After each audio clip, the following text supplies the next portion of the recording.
capítulo 12. Visto que milhares de pessoas se aglomeraram a ponto de se atropelarem umas às outras, Jesus começou a dizer, antes de tudo, aos seus discípulos: cuidado com o fermento dos fariseus, que é a hipocrisia. Não há nada encoberto que não venha a ser revelado, nem oculto que não venha a ser conhecido.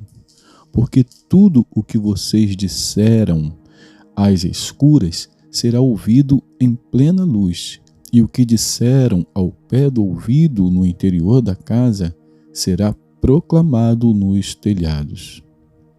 Digo a vocês, meus amigos, não temam os que matam o corpo e depois disso nada mais podem fazer. Eu, porém, vou mostrar a quem vocês devem temer. Temam aquele que, depois de matar, tem poder para lançar no inferno. Sim, digo que a esse vocês devem temer. Não se vendem 5 pardais por 2 moedinhas? Entretanto, Deus não se esquece de nenhum deles. Até os cabelos da cabeça de vocês são todos contados. Não temam, vocês valem bem mais do que muitos pardais. Digo mais a vocês: todo aquele que me confessar diante dos outros, também o Filho do Homem o confessará diante dos anjos de Deus. Mas o que me negar diante das pessoas será negado diante dos anjos de Deus. Todo aquele que disser uma palavra contra o Filho do Homem, isso lhe será perdoado. Mas, para o que blasfemar contra o Espírito Santo, não haverá perdão. Quando levarem vocês às sinagogas ou à presença de governadores e autoridades, não se preocupem quanto à maneira como irão responder, nem quanto às coisas que tiverem de falar, porque o Espírito Santo lhes ensinará naquela mesma hora as coisas que vocês devem dizer.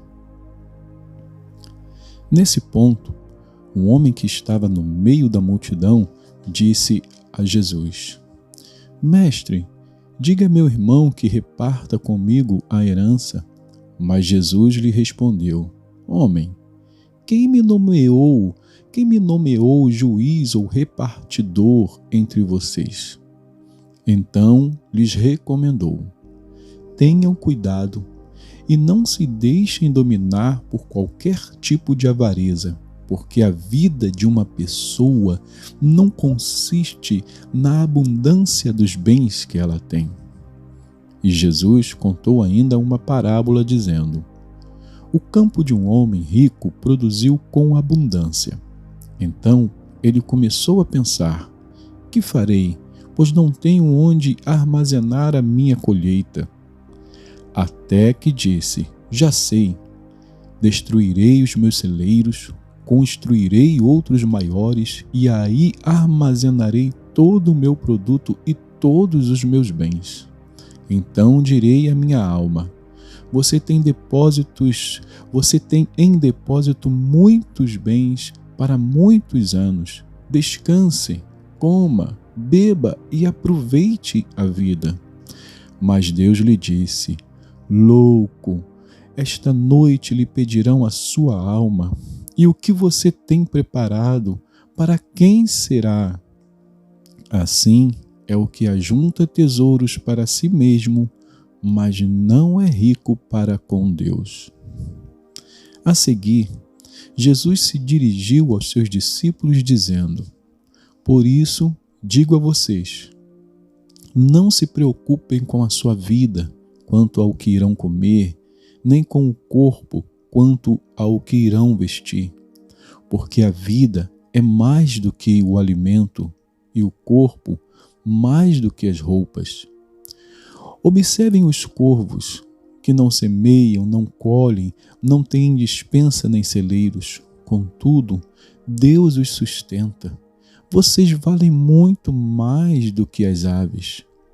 Quem de vocês, por mais que se preocupe, pode acrescentar um côvado ao curso da sua vida. Portanto, se não podem fazer nada quanto às coisas mínimas, por que se preocupam com as outras? Observem como crescem os lírios. Eles não trabalham nem fiam. Eu, porém, afirmo a vocês que nem Salomão, em toda a sua glória, se vestiu como qualquer deles.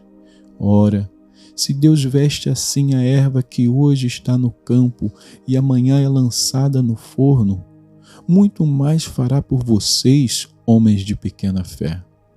Portanto, não fiquem perguntando o que irão comer ou beber e não fiquem preocupados com isso, porque os gentios de todo mundo é que procuram estas coisas, mas o Pai de vocês sabe que vocês precisam delas. Busquem antes de tudo o seu reino e estas coisas lhes serão acrescentadas. Não tenha medo, ó pequenino rebanho, porque o Pai de vocês se agradou em dar-lhes o seu reino. Vendam os seus bens e deem esmola. Façam para vocês mesmos bolsas que não desgastem, tesouro inesgotável nos céus, onde o ladrão não chega nem a traça corrói.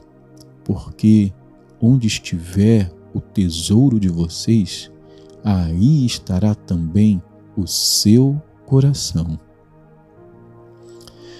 Estejam preparados, com o corpo cingido e as lamparinas acesas. Façam como os homens que esperam pelo seu Senhor ao voltar ele das festas de casamento, para que logo abram a porta quando vier a bater. Bem-aventurados aqueles servos a quem o Senhor, quando vier, encontrar vigilantes. Em verdade lhes digo que há de cingir-se, dar-lhes lugar à mesa e, aproximando-se, os servirá. Quer ele venha à meia-noite ou de madrugada, bem-aventurados serão eles se os encontrar vigilantes. Porém, considerem isto: se o pai de família soubesse a que hora viria o ladrão, não deixaria que a sua casa fosse arrombada. Estejam também vocês preparados, porque o Filho do Homem virá à hora em que vocês menos esperam. Então Pedro perguntou: Senhor, esta parábola é só para nós ou também para todos? O Senhor respondeu: Quem é, pois, o mordomo fiel e prudente, a quem o Senhor deixará encarregado dos demais servos da casa para lhes dar o sustento no devido tempo? Bem-aventurado aquele servo a quem seu Senhor, quando vier, achar fazendo assim. Em verdade lhes digo que lhe confiará todos os seus bens. Mas o que acontecerá se aquele servo disser consigo mesmo: Meu senhor demora para vir, e começar a espancar os empregados e as empregadas, a comer, a beber e a embriagar-se? Virá o senhor daquele servo em dia que não o espera e em hora que não sabe, e irá aplicar-lhe um castigo severo, condenando-o com os infiéis. Aquele servo que conheceu a vontade de seu senhor e não se aprontou, nem fez segundo a sua vontade, será punido com muitos açoites. Aquele, porém, que não soube a vontade do seu senhor e fez coisas dignas de reprovação, levará poucos açoites. Mas aquele a quem muito foi dado, muito lhe será exigido. E aquele a quem muito se confia, muito mais lhe pedirão. Eu vim para lançar fogo sobre a terra, e bem que eu gostaria que já estivesse aceso. Mas existe um batismo pelo qual tenho de passar, e como me angustio até que o mesmo se cumpra. Vocês pensam que eu vim para dar paz à terra? Eu afirmo a vocês que não. Pelo contrário, vim para trazer divisão, porque daqui em diante estarão 5 divididos numa casa, 3 contra 2 e 2 contra 3. Estarão divididos, pai contra filho, filho contra pai, mãe contra filha, filha contra mãe, sogra contra nora e nora contra sogra. Jesus disse ainda às multidões: Quando vocês veem uma nuvem subindo no oeste, logo dizem que vai chover e assim acontece. E quando notam que sopra o vento sul, dizem que fará calor e assim acontece. Hipócritas, vocês sabem interpretar a aparência da terra e do céu, mas não sabem discernir esta época. E por que não julgam também por vocês mesmos o que é justo? Quando você for com o seu adversário ao magistrado, faça o possível para chegar a um acordo com ele enquanto vocês estão a caminho, para não acontecer que ele arraste você ao juiz, o juiz entregue você ao oficial de justiça e o oficial de justiça ponha você na prisão. Digo-lhe que você não sairá dali enquanto não pagar o último centavo.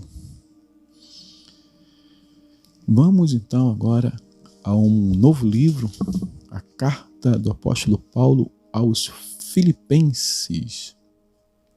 Filipenses, capítulo 1. Diz assim: Paulo e Timóteo, servos de Cristo Jesus, a todos os santos em Cristo Jesus, inclusive bispos e diáconos que vivem em Filipos. Que a graça e a paz de Deus, nosso Pai, e do Senhor Jesus Cristo esteja com vocês. Dou graças ao meu Deus por tudo que lembro de vocês, fazendo sempre com alegria súplicas por todos vocês em todas as minhas orações. Dou graças pela maneira como vocês têm participado na proclamação do Evangelho desde o primeiro dia até agora. Estou certo de que aquele que começou boa obra em vocês há de completá-la até o dia de Cristo Jesus. Aliás, é justo que eu assim pense de todos vocês, porque os trago no coração, seja nas minhas algemas, seja na defesa e confirmação do Evangelho, pois todos vocês são participantes da graça comigo. Pois Deus é testemunha da saudade que tenho de todos vocês no profundo afeto de Cristo Jesus. E também faço esta oração: que o amor de vocês aumente mais e mais em conhecimento e toda a percepção, para que vocês aprovem as coisas excelentes e sejam sinceros e inculpáveis para o dia de Cristo, cheios do fruto de justiça que vem por meio de Jesus Cristo para a glória e louvor de Deus. Quero ainda, irmãos, que saibam que as coisas que me aconteceram têm até contribuído para o progresso do Evangelho, de maneira que toda a guarda pretoriana e todos os demais sabem que estou preso por causa de Cristo. E os irmãos, em sua maioria, estimulados no Senhor por minhas algemas, ousam falar a palavra com mais coragem. É verdade que alguns proclamam Cristo por inveja e rivalidade, mas outros o fazem de boa vontade. Estes o fazem por amor, sabendo que estou incumbido da defesa do Evangelho. Aqueles, porém, pregam Cristo por interesse pessoal, não de forma sincera, pensando que assim podem aumentar meu sofrimento na prisão. Mas que importa? Uma vez que, de uma forma ou de outra, Cristo está sendo pregado, seja com fingimento, seja com sinceridade, também com isto me alegro. Sim, sempre me alegrarei, porque estou certo que pela súplica de vocês e com a ajuda do Espírito de Jesus Cristo, isso resultará em minha libertação. Minha ardente expectativa e esperança é que em nada serei envergonhado, mas que, com toda ousadia, como sempre, também agora, Cristo será engrandecido no meu corpo, quer pela vida, quer pela morte. Porque para mim, o viver é Cristo e morrer é lucro. Entretanto, se eu continuar vivendo, poderei ainda fazer algum trabalho frutífero. Assim, não sei o que devo escolher. Estou cercado pelos dois lados, tendo o desejo de partir e estar com Cristo, o que é incomparavelmente melhor. Mas por causa de vocês, é mais necessário que eu continue a viver. E, convencido disto, estou certo de que ficarei e permanecerei com todos vocês para que progridam e tenham alegria na fé. Desse modo, vocês terão mais motivo para se gloriarem em Cristo Jesus por minha causa, pela minha presença de novo no meio de vocês. Acima de tudo, vivam de modo digno do Evangelho de Cristo, para que, ou indo até aí para vê-los, ou estando ausente, eu ouça a respeito de vocês que estão firmes em um só espírito, como uma só alma, lutando juntos pela fé do Evangelho, e que em nada se sentem intimidados pelos adversários, pois o que para eles é prova evidente de perdição, para vocês é sinal de salvação, e isto da parte de Deus. Porque vocês receberam a graça de sofrer por Cristo e não somente de crer nele, pois vocês têm o mesmo combate que viram em mim e que agora estão ouvindo que continuo a ter. Que Deus abençoe a porção da sua palavra.